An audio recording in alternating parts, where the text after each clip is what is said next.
Hey guys, we're Ali and Gary with Roll With Us DMs, professional game masters with over 17 years of experience that also love to go on some side quests with our friends, which you can see here on our channel. Thank you for checking out our videos. If you haven't already, you should quest down to the subscription button and strike the notification bell so you never miss our content. Our links are in the description below.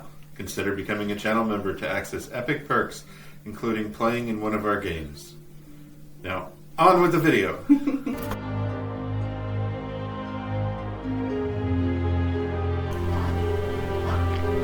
The topic that I wanted to talk about today is how would D&D 5th edition and Pathfinder 2nd edition handle using a 4-point action economy like the one used in DC20. I have experienced both firsthand, and some mixed results, some surprises. So come with me on this journey as I talk about what my first-hand experiences were with some comments and feedback from the players that I had in the games. So the first game system that I wanted to talk about is Dungeons and Dragons 5th edition. It's the first system that I tried to use the 4-point action economy in. And again, mixed results. Some better than others. Overall, though, I think 5th edition, surprisingly, actually handled the 4-point action economy better than Pathfinder 2nd edition. Not too surprising when you consider that DC20 is, while a mixture of Pathfinder 2nd edition and Dungeons and Dragons 5th edition, it draws more heavily from Dungeons and Dragons 5th edition, especially in the way that it uses advantage and disadvantage. And I think when I go over the explanation of how the gameplay worked out with some ties into how the DC20 mechanics actually worked fairly well in 5th edition, I think it'll make a lot more sense. So in 5th edition Dungeons and Dragons, typically you have an action, a bonus action, a movement, and a free interact with an object. So and then a reaction. Then what I did was took the 4-point action economy from DC20 and I removed all of those different types of actions, action, bonus action, movement, and reaction, and gave each player character and each monster 4 actions which they could spend to do any of their abilities. So if a character had a bonus action, it was now an action, but it cost 1 action. The biggest problem that I saw initially that I needed to solve before this would even work was spellcasting, because being able to cast, like, say, 4 fireballs in a turn would have been too powerful. So what I did is I went with the basic understanding of 5th edition's spellcasting rules, though not the way that it's written, but more the way that people understand the rule. The way it's written is if you use a bonus action to cast a spell, then the only thing else that you can cast that turn are cantrips with a casting time of 1 action. This is different than people typically understand the rule, because they understand it as if you cast a leveled spell, then you can only cast cantrips for the rest of the turn. But the actual problem really is in casting a spell as a bonus action. Now in 5th edition, typically the only way that you could cast more than 1 spell in a turn is if one of them is a bonus action. Unless you have fighter levels and action surge, which gives you a second action, which could then be used to cast another leveled spell or another spell with your action that's not a cantrip. However, interestingly, in 5th edition, if you were to cast a bonus action spell like Misty Step, for example, one bonus action, teleport up to 30 feet, then even if you used Action Surge, the only two spells that you could cast on your turn would have to be cantrips because you cast a spell as a bonus action. So, by rules as written in 5th edition, the actual problem is casting a bonus action spell. Then you can only cast cantrips. But again, that's not how most people interpret the rule. And so I figured taking the actual interpretation that people usually have, which is if you cast a spell, you can't cast another spell that turn unless it's a cantrip. So this does open up the possibility that somebody casts 4 cantrips in a turn. How did I balance that? Well, the same way that I balanced the marshals. I took DC20's Action Economy 100% and used it in 5th edition to give stacking disadvantage, and also giving the action Empower action, where you can spend an action to give yourself advantage, which can either be used to actually have advantage on your first attempt at a thing, or to remove the disadvantage that you have stacked against you. So what this looks like is if you were to cast Firebolt, for example, one action, make an spell attack roll versus the enemy's armor class. If you hit, it's a D10 damage. The first attempt would be a normal roll. The second would have disadvantage. The third would have double disadvantage. And the fourth would have triple disadvantage. At that point, rolling 4d20, take the lowest. So, what you could do, because I took the entire the entire 5th edition DC20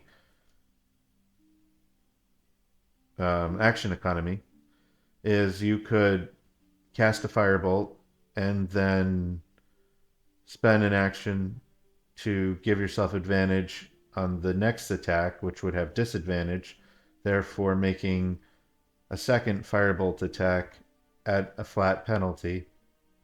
Still pretty strong, but more balanced than just making 4 firebolts at full bonus. Probably, though, still more powerful than the marshals. Maybe it would have needed some more balancing at higher levels. Not 100% on that. Most likely, as I think more about it. But for the experience that I had, it was a lower... sorry,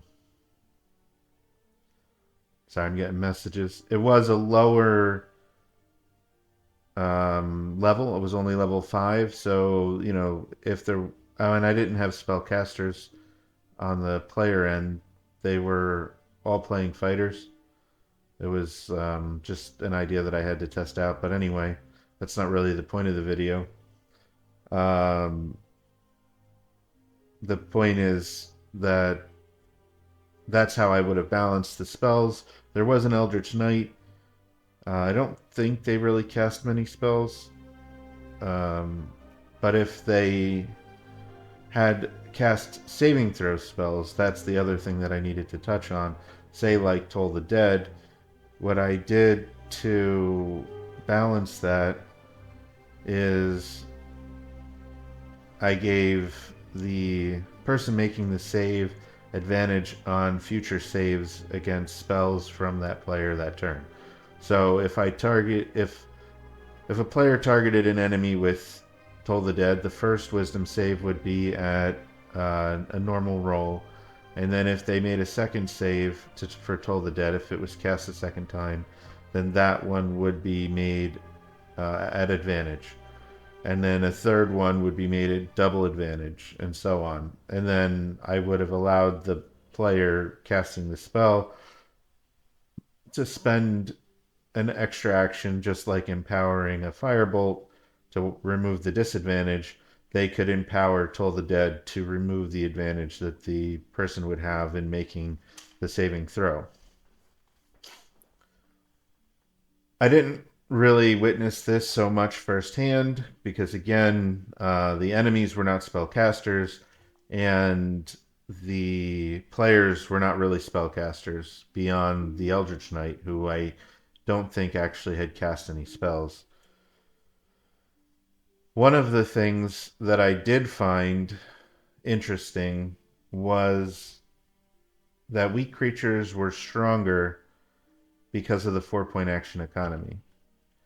And the example that I can give is if we look at this is a giant fire beetle, and we look at his action here. He has a bite.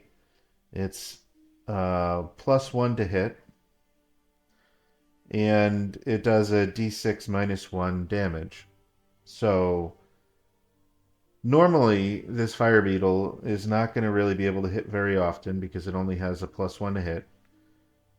And the damage is terrible, being a d6 -1. I mean, the first time I actually hit one of the players, it actually did 0 damage. But with a 4-point action economy, the beetle was able to move with 1 action, bite, give itself advantage, and bite a second time, and then use the rest of its movement to continue moving. So normally this beetle would only get 1 attack. It's probably not hitting.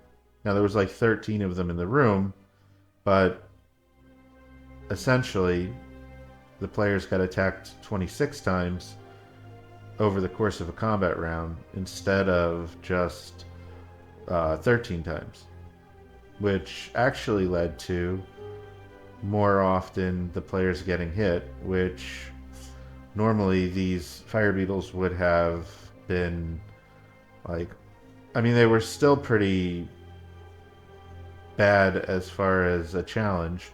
The players still walked all over them, but it was a little bit more interesting than it would have been.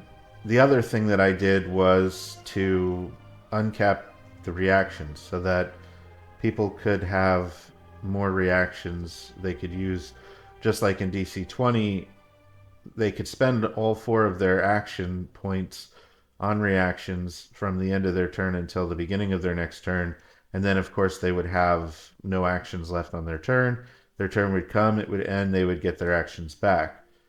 While that sounds like it might feel bad, what it did do one time is there was a fighter in this room with the fire beetles who was blocking the doorway. So what the beetles did is they would move up to her in the doorway, attack a second time, giving themselves advantage for actions 3 and 4 to wash out the disadvantage and get 2 attacks straight bonus. And then they would move away. But when they moved away, the fighter would make an attack of opportunity. Normally, there would only be 1 attack of opportunity. She was able to make 4 attacks of opportunity and essentially kill 4 of the beetles, where normally she would have only been able to kill 1. Yes, when her turn came back around, she didn't have a turn, but to consider the fact that she made 4 off-turn attacks at full bonus because they were opportunity attacks and was able to kill 4 beetles is really better than she could have done on her turn. And she was able to pretty much spread her turn out across the initiative instead of just like 1 centralized turn. So it was still pretty cool, I think. The other thing, as far as reactions are concerned, was this monk up here, martial arts adept that they fought. being a monk, they have this reaction, deflect missiles, where they can use the reaction, roll a d10, and reduce the damage from a ranged weapon attack by that d10 plus 3. So, what this allowed was for these monk enemies to keep deflecting the arrows that were coming at them. But I can say that the one monk did spend all 4 of its actions as reactions from the end of its turn until, in fact, I believe it was before it even got a turn, it spent all 4 of its reactions or actions on reactions, trying to cancel out as much of these arrow attacks as possible from the fighters who went before them. So when it came back to this monk's turn, they didn't have any actions, so it was just like the player example where they made all those opportunity attacks. This monk spent their entire turn deflecting missiles, and when their turn came, did not have any actions left. End of their turn pretty much immediately when it began, regained their 4 action points for the next round.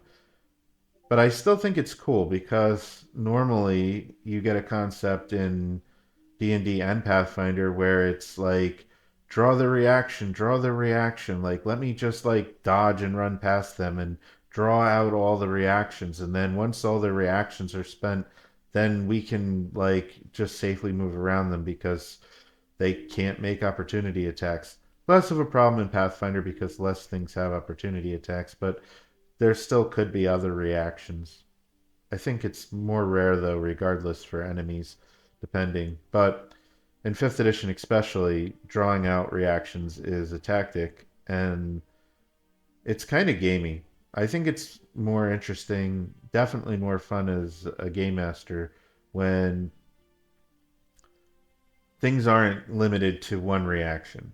So in this case, the monk was able to spend as many actions as they had on, deflecting missiles if that's what they wanted to do. Of course, is deflecting a missile for a d10 plus 3 damage reduction better than having the actions on their turn? Well, I don't know, but I thought it was interesting at the time anyway. So, um, there was another example of monsters in Pathfinder where they were more powerful because weaker monsters having 4 actions and having multiple reactions. But I'll re-hit that when I talk about Pathfinder. So this is Pathfinder. Okay. So I think that's pretty much the end of my talk on 5th edition as far as first-hand experience. There was a couple other things that I had done for 5th edition, but it didn't come up, and it was Action Surge. I needed to figure out how to handle Action Surge in a system that already has multiple actions, and I my goal was to try it where it would give 2 more actions for that turn, essentially giving you like half of another turn. It would be pretty powerful, but Action Surge typically is pretty powerful. But then you're also dealing with a multiple attack penalty where it's stacking disadvantage. So being able to make extra attacks if you just got 1 action, not really that much of a game breaker. So I figured give you 2 actions. You could use it to move an attack. You could use it to give yourself advantage, thereby like kind of helping to mitigate that multiple attack penalty if you wanted to. And the other thing, 5th edition, was extra attack. I needed to figure out how to handle extra attack. So I just went with the 2 weapon fighting rules for DC20, where normally in DC20, if you attack with a weapon in one hand, you can attack with a weapon in another hand without incurring the stacking disadvantage. That includes that you could hit somebody with a shield that you are wielding in that other hand. So what I did is, if you had extra attack, which of course the fighters did at level 5. Their first attack would be no penalty. The second attack would be no penalty, thereby simulating having extra attack. But rather than giving 2 attacks for 1 action, I just made it the first two no multiple attack penalty, no multiple check penalty, as it's called actually in DC20. And then the third and fourth attacks would incur 1 level of disadvantage, 2 levels of disadvantage, depending. So essentially, if they were already in melee, they could make 3 attacks, no penalty, if they used an action to attack, an action to attack, an action to attack, and used the fourth action to empower it, thereby removing the disadvantage. So I think that was pretty good, pretty fair, pretty balanced. The one problem that one of the fighter players had with it was what would happen if they had the 3 and 4 attacks that a fighter gets eventually. Say at level 11 in 5th edition, fighter gets a 3rd attack. At level 20, they get a 4th attack. And what I would do, because I think this was fair and this worked fine, is make your 3rd attack and then eventually your 4th attack not incur the disadvantage. It just kind of shows that like you're that good with your weapon that you can make up to 3 and 4 attacks without incurring a penalty. Where most people making 1 or even 2 attacks, after that they're going to start incurring disadvantage. So I think honestly it was pretty fair. The other way to go with it would be to make like extra attack a flourish, kind of like in Pathfinder 2nd edition, where they can spend like 1 action on their turn for a flourish, in this case extra attack. They make 2, 3, 4 attacks with that 1 action, and then I think it would have to incur stacking disadvantage after that attack, so that if, let's say, you were a level 11 fighter and you were using extra attack as a flourish, you make your 3 attacks. Your next attack that you would make on that turn would be at normal disadvantage, double disadvantage. It would be at triple disadvantage. So you probably wouldn't want to make any extra attacks anyway at that point. But essentially, what that system would let you do is that you could make 1 action, 3 attacks, and still have 3 actions to do other things in your turn. Could be interesting. I don't really like the idea that you make 3, 4 attacks with an action. I think it's one of the flaws with 5th edition.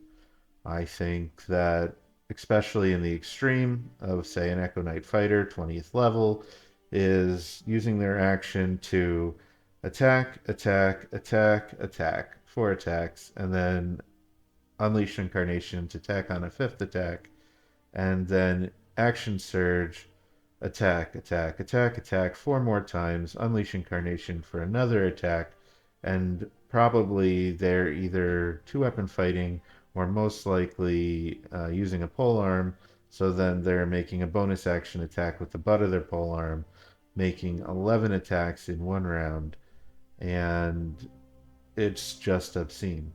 The amount of rolls that it takes to make those 11 attacks, never mind the damage, but just slowing the game down, making all of those attacks. I think it's just better if the way that I ran it, where extra attack just made that you were more accurate with more attacks without having to incur the penalty. So I think that's probably the superior way to rule extra attack. But if you have questions, comments, or opinions on how you would handle extra attack in 5th edition using DC20's action economy, you can leave those comments in the comment section below. So, switching over to Pathfinder, one of the things, one last thing with 5th edition is we found that splitting your movement is actually still good in 5th edition. So in 5th edition, if you move, you can continue your movement after you stop to do an action. And in DC20, it also allows for this where you can move and then do an action and then continue your movement later in the turn. When we attempted Pathfinder 2nd Edition, we used the beginner box. As you can, if you're familiar with the beginner box, you can see it's up there, up above my head here. So we used the beginner box, and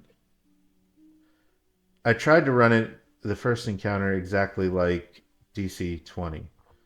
And actually,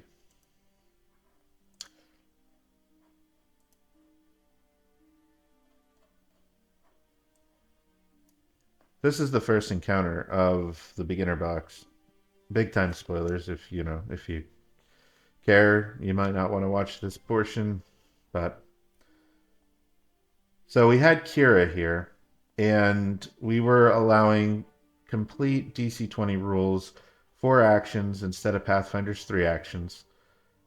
And you could split your movement like in DC20, and you could spend your action points outside of your turn to do reactions. There was probably one of my favorite experiences of the entire test between 5th edition and Pathfinder 2nd edition happened in that scene that I had pulled up earlier. I'll pull it up when I'm done talking about this one with Kira. But so we did where you could split movement. And this turn of Kira's was just, it was really absurd, the amount that she was able to accomplish in one turn. So she used an action to move. She moved. She used an action to attack the rat. She kills the rat. She uses the remainder of her movement, and then she casts Burning Hands, targeting both of the other rats. So she essentially wiped out 3 rats in one turn, and it wouldn't have been possible if she couldn't split her movement. And Pathfinder 2nd Edition typically does not allow you to split your movement. So from this point forward in the test play for Pathfinder 2nd Edition, we did not allow splitting movement. If you took a move action, just like in Pathfinder, you moved, and once you stopped moving, your action was done. The other thing that we had tried in this encounter was where you could interact with objects to like draw weapons and that kind of thing. And I was surprised, to be honest, that it actually felt bad when you had those free interactions. I'm not 100% sure why that is. Maybe it's just a game balance, but the test was much better when we stayed closer to Pathfinder 2nd Edition's core rules as far as you cannot split movement, and it was actions to interact with objects like drawing weapons and things, drawing potions and whatever else. And this was kind of a good example of why, because I think just having that extra action and then being able to split your movement, it was too much. It was too strong for Pathfinder. We did try something, and we ran with it throughout the entire test play, and that was a multiple attack penalty on save spells. So, where 5th edition had the issue of if you were able to cast as many spells as you wanted in a turn, you could cast like 4 fireballs in a turn, or you could cast like 4 Toll the Deads in a turn where you're making them make saving throws or take damage. In 5th edition, adding stacking advantage to people making saving throws and capping you at 1 non-cantrip spell per turn, I think was an okay solution. For Pathfinder, since it's balanced around 3 actions, not 4. And if you have a 4th action that you can use for anything, it allows the spellcasters to cast 2 spells in a turn. Of course, in this situation, was extreme with Kira, where she was able to move, attack, move by continuing her movement, and then cast a spell. But there was many times, almost every turn for the wizard, Ezrin, where he was casting 2 spells a turn. Now that was his whole turn. He wasn't moving. They were two action spells, which normally you couldn't do in Pathfinder. But when we concluded the test, we all agreed that having a multiple attack penalty for save spells was not a good idea. So initially, I had suggested that it would be a -5 penalty to the DC if you cast 2 saving throw spells in the same turn. But before we began, we as a group agreed to do a -2 penalty to the saving throw DC. So essentially, if like the DC was 18 on the first spell, the second spell the DC would be 16, making it kind of simulating a multiple attack penalty, but on the caster who's casting multiple saving throw spells. The thing that we found is that the saving throw spells, they didn't stick very often anyway, and it just made the wizard feel bad, probably. Like, I didn't get that from the wizard player, but that's how I felt. That, like, my one player said, he was playing one of the other characters, but he said that if he were playing the wizard and he was experiencing what the wizard was experiencing, um, it would have felt bad. So we agreed that if you are going to use a 4-action economy in Pathfinder 2nd Edition, that you do not want to penalize the spellcaster for casting multiple save spells in a turn. It would still be the same for like the attack spells, multiple attack penalty, and that. Um, so I had one player who played in both games. Um, he said that Pathfinder handled the 4-action economy better than 5th edition. I think to some degree that's true. And the biggest problem with D&D and the 4-action economy is that D&D is already based on a very different action economy with different action types. The spell casting isn't built for multiple actions to cast spells. So when you open up the system, 5th edition, to a 4-point action economy, there's a lot more room for things to go wrong. Where I think that 5th edition shined over Pathfinder 2nd edition is in the advantage, disadvantage, stacking advantage and disadvantage. Those were more seamlessly implemented into 5th edition versus into Pathfinder. So, right. The other thing that I tested here was, would being able to empower an attack in Pathfinder 2nd Edition, would it be good or would it be broken? And I felt that it was good. I felt that it felt good as a player, well, as the GM, and I think that it felt good for the players. I did have one player who said that they felt that it was too good, too strong. But essentially, what I was allowing was you could make an attack, and then if you wanted to attack a second time with your second action, you could spend your third action to remove one instance of the multiple attack penalty, So you only have one instance at this point, which means that your second attack could be at your full bonus. And then you would still have your fourth action, which you could either make a third attack at -10, or you could move or whatever you wanted to do with it. What I did a lot of the times with the monsters is I had them, if they were already in melee, I had them make an attack at full bonus, make an attack at -5, and then make a third attack at -5, because when they used their third action to attack that third time, I spent their fourth action to remove one instance of the multiple attack penalty, thereby dropping their penalty from -10 to -5. So I think it was interesting that they had the opportunity to make 3 attacks, one at full bonus, 2 at mediocre bonus.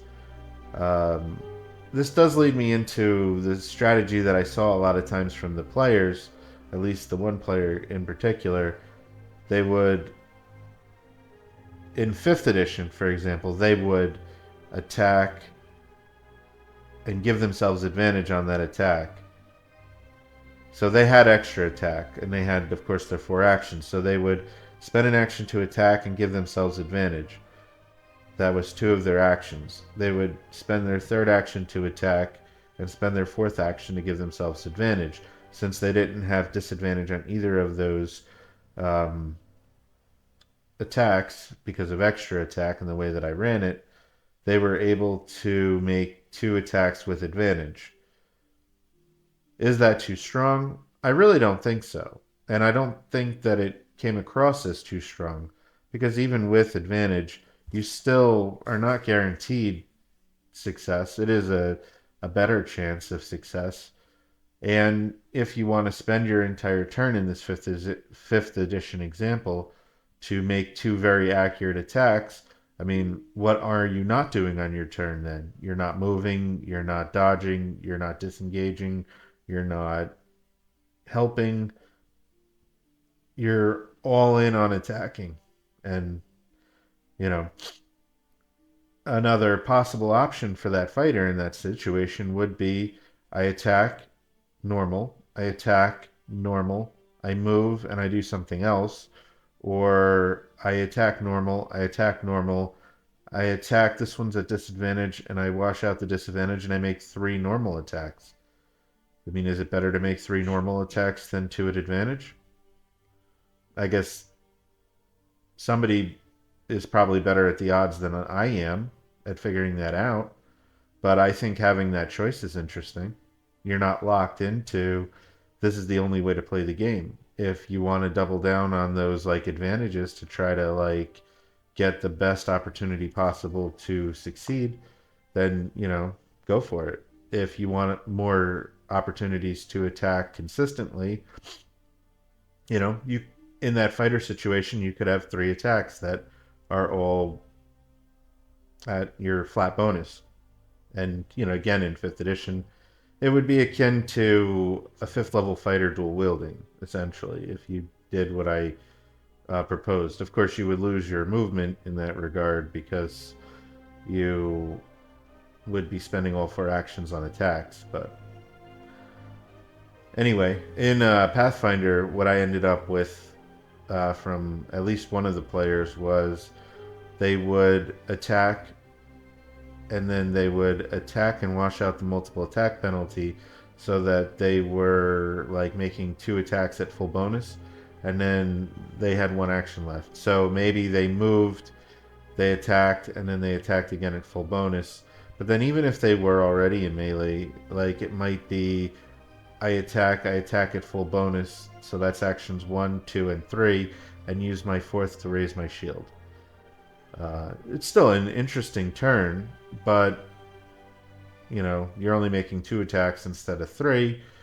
You know, I mean, -5 is not great, but is it better to make 1 attack at full bonus and 2 attacks at -5 versus making 2 attacks at full bonus?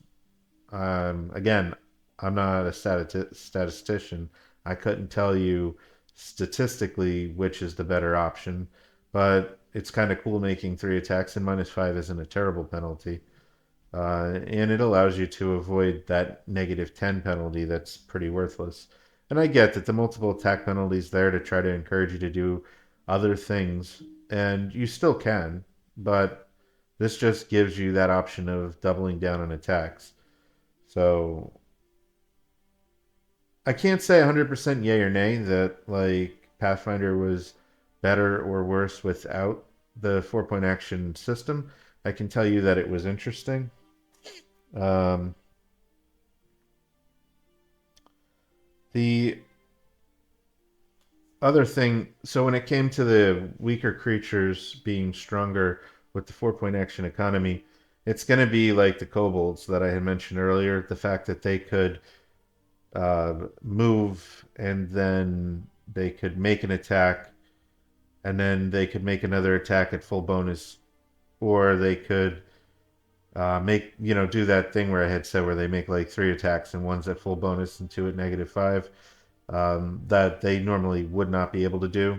And also from the kobold end of things, because they have an ability called Scamper, where they can move 30 feet and they get a bonus armor class against reactions that trigger from that movement. So what I was able to do with them was have them move up to an enemy, make an attack at -5, and then scamper because they had 4 actions.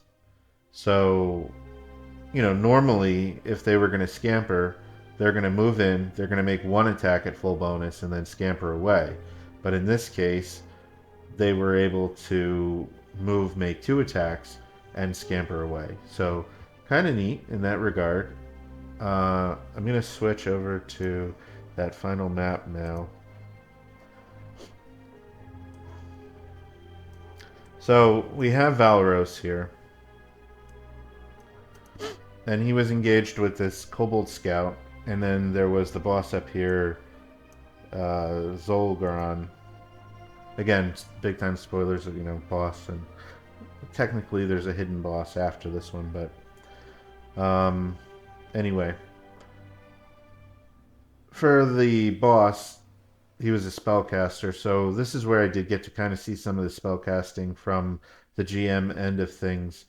And I would say that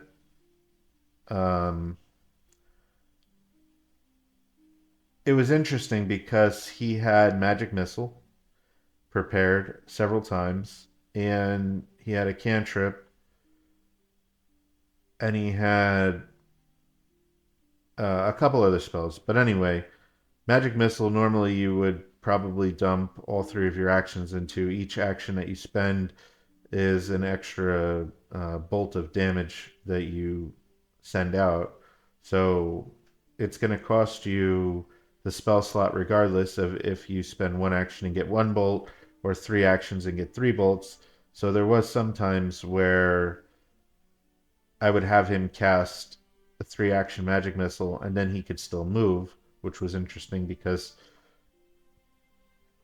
normally casting a 3-action Magic Missile is going to take your entire turn and you're not going to be able to move. Another thing that I was able to do with the boss was cast like a 2-action spell and then follow it up with a 2-action Magic Missile. Again, something that you normally wouldn't be able to do. You could do like a 2-action spell and a 1-action Magic Missile, but that 1-action Magic Missile is almost like a wasted spell slot in that you're only getting 1 bolt out of it for the same resource cost of that first level spell slot. But the most interesting thing, and I was hoping that it was going to happen at some point, is the unlocked reactions from DC20's action economy. And it happened right here. Valros was, I think he was more injured than this at the time. He was at like 4 hit points. He was very much in danger of going down. And this Kobold Scout made an attack and hit him. And he used shield block. And the shield block absorbed all the damage because the Scout didn't actually end up doing a lot of damage. Kobold Scout I believe so. He was already in melee with Valros. He spent his next action making an attack at -5, and he hit. Yeah, that's what happened. -5, and he hit. And Valros raised his shield again. Well, not raised his shield. He shield blocked again. And that shield block also soaked the damage and kept Valros on his feet. So then the Kobold Scout, he scampered away. So you know what? I think it might have been 2 attacks at full bonus. I think that's what it was. He attacked once at full bonus just because it was his first action for the turn. Hit Valros. Valros shield blocks. Soaks up the damage. Doesn't take any damage. Kobold Scout removes the multiple attack penalty. Makes another attack. So it's actions 2 and 3. Makes another solid hit on Valros. He raises his shield blocks a second time. Soaking the damage. Doesn't take any damage. Kobold Scout's like, I can't get through. And he decides to run away. And then normally, again, Valros would have only been able to shield block that one time, and that was it. And then he would have taken that second hit. And then he wouldn't have had his reaction to spend on a reactive strike or an opportunity attack, as it used to be called. So when this scout ran away, even though he scampered and he had a +2 to armor class, Valros makes his reactive strike, and I think it was a critical. I don't remember anyway. It was more than enough to kill this Kobold Scout. And yes, when Valros' turn came back around, he only had 1 action left. But, I mean, that's an epic, like, set of reactions there. Like, you're nearly knocked out. Yeah, attack comes at you. You shield block and save yourself the damage. Another solid hit, shield block, soak the damage. Enemy goes to run, and you stab him. It was like, that is exactly the thing that I love about DC20. And it was perfectly recreated here in Pathfinder 2nd Edition. So, some final thoughts. I would say Pathfinder 2nd Edition already has a 3-point action economy, a 4-point action economy if you consider that there's reactions, although the reactions can only be spent on reactions and are only 1 per turn. I think it was smoother to just take that action called a reaction, make it a 4th action in Pathfinder, and run Pathfinder as Pathfinder. And I think that when the opportunity for reactions came up in Pathfinder, it felt amazing, like this one here. There was one other time where I think maybe Kira... No, this was the only time that I got multiple reactions in 1 round. There was like a couple times where maybe Kira had shield blocked, and then of course if she shield blocked when her turn came around, she only had 3 actions instead of 4, but normally she would only have 3 actions. So at that point, if you use a reaction, you're down to a typical Pathfinder turn. One thing that I would definitely say is a positive for Pathfinder is anybody that would not use a reaction anyway is given a benefit, a bonus, because instead of that reaction that you would lose and waste because you don't have a reaction to take, you are getting that extra action on your turn. Anybody that's taking multiple reactions throughout the round is going to have less actions on their turn, but I think it's fine because you no longer are capped to what do I spend my reaction on. You can shield block 4 times if you need to keep yourself on your feet. You can make 4 opportunity attacks if you have them in the case of Valros. But with that said, I would also have to say that in Pathfinder 2nd Edition, It's only certain classes that really have a lot of reactions or good reactions, whereas in fifth edition, everybody can make attacks of opportunity. So I think there's less of an opportunity for these epic reaction moments in Pathfinder. I guess it depends on your group, though. It depends on the characters that you have. But that unlocked reaction limit where you're only tied to the number of actions that you have, and again, using the DC20 way of regaining your actions at the end of your turn, that way you have all four actions every from the end of your turn through your next turn. Every turn you always end your turn with four actions to spend on reactions if you wanted to. So I think it felt good, as long as the only thing that you do for Pathfinder Second Edition is unlock the action economy, make it four actions, and no limit on the reactions. Still a little torn as to, like, say at later levels, and my players did want to test this out at later levels, but if you had fifth level wizard and they're casting two fireballs in a turn, like, is that too strong? It feels too strong to me, but it is a hefty resource, at least at the lower levels. So if there's a problem with having four actions instead of three, I think it comes down to, are the spells balanced? And interestingly, when you look at fifth edition, the spellcasting is also the area where the system has the biggest balance issues. Is there a problem with being able to cast, four cantrips in a turn, or cast, well, I mean, I had a decent solution to not being able to, yeah, I fully agree. Um, when you first hear about the four reactions, and the four action economy, when you think about it from the terms, like the way the fifth edition and Pathfinder second edition handle their action economy, you start your turn, and that's when you get your actions for the turn. And once your turn's over, whatever actions you didn't use are gone.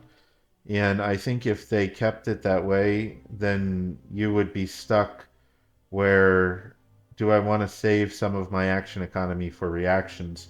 And the fact that that's never an issue, and the reason that it's never an issue, is because you get your actions at the end of your turn, and then you always have them. And if you use them, you use them, and if you don't, then you have all four of them when your turn comes back around. So, I mean, for a more balanced situation, we did kick around the idea of, what if you just unlock the reactions in Pathfinder, make your actions return to you at the end of your turn, like in DC20, and instead of giving you a fourth action, you still have an action called a reaction that you can only spend on reactions. And if you spend that reaction, then you can start dipping into your action pool to make extra reactions. And then, of course, if you make two more reactions when your turn comes back around, then you would only have one action on your turn. The consensus on that was that it would benefit people who use reactions, and it would not help people who don't use reactions. So I still think that if you were going to go this route, the best course of action is just to go with four actions. They recover at the end of your turn. You have an unlimited number of reactions as long as you have action points to spend on them. And the spell casting is just the issue. Is it possible that some spells would need to be balanced more? that some spells need, like, maybe they need to cost 3 actions. Maybe Fireball or other spells like it need to cost 3 actions instead of 2. It's possible. And I don't think it would be broken either, because if you have 4 actions, then, if it's a 3 action spell, you're pretty much in the same boat as casting a 2 action spell in a 3 action economy. But I don't think that the correct answer is to increase every spell by an action. I mean, maybe, but I wouldn't make that blanket statement. I think I think it feels good having a fourth action as a spellcaster. I think it just becomes maybe problematic when you can cast two action spells that normally, like, if it was one per turn would be fine, but when you can cast two at the same time, it becomes a bit much.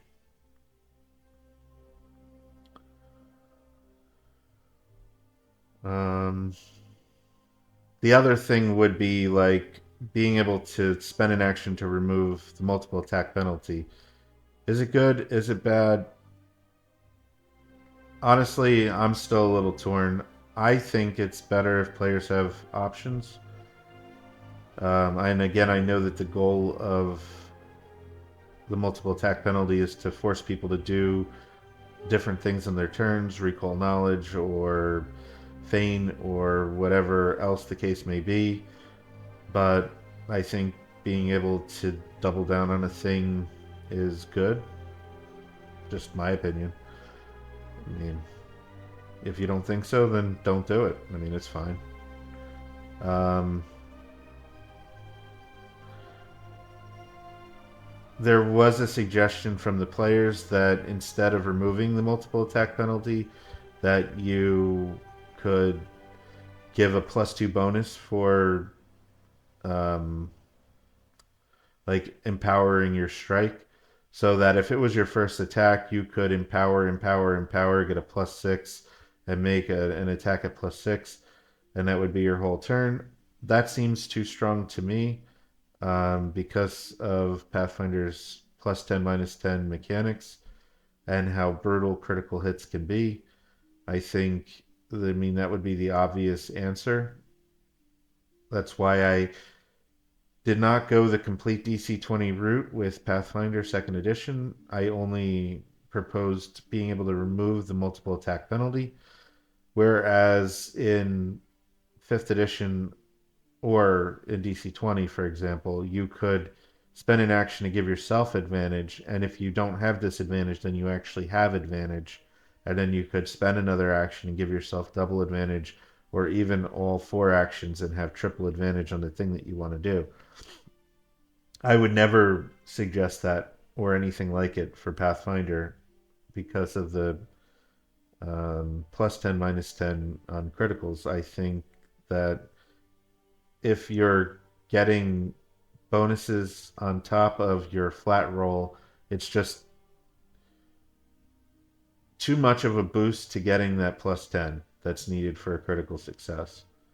So I think there's a huge difference in the way that Pathfinder is balanced between removing an instance of multiple attack penalty, meaning that if you would be at one instance and be at -5, -4, or whatever, using the second, like if you're in a VTT, like roll 20 using the number 2 button for your attack, you would swing at normal, or if you would be at the third, swinging at -5, with your second button instead of the third.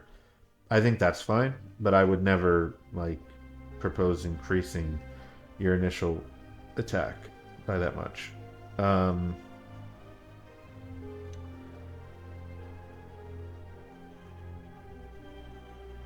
Again, I think it just gives you options if you can do that.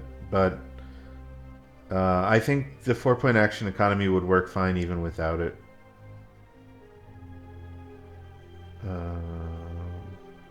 Yeah. So I think that is about all that I have for today. And I think that was roughly an hour of a short rest. So I'm gonna go have some dinner, and I think I might have a game to run later, so I guess I'm gonna go get ready for that. But wherever you are, I hope you have a good rest of your day, and I'll catch you on the next short rest. Bye for now. Thank you for watching. If you enjoyed the content that you just saw, consider joining one of our games at startplaying.gaming/roll with us DMs.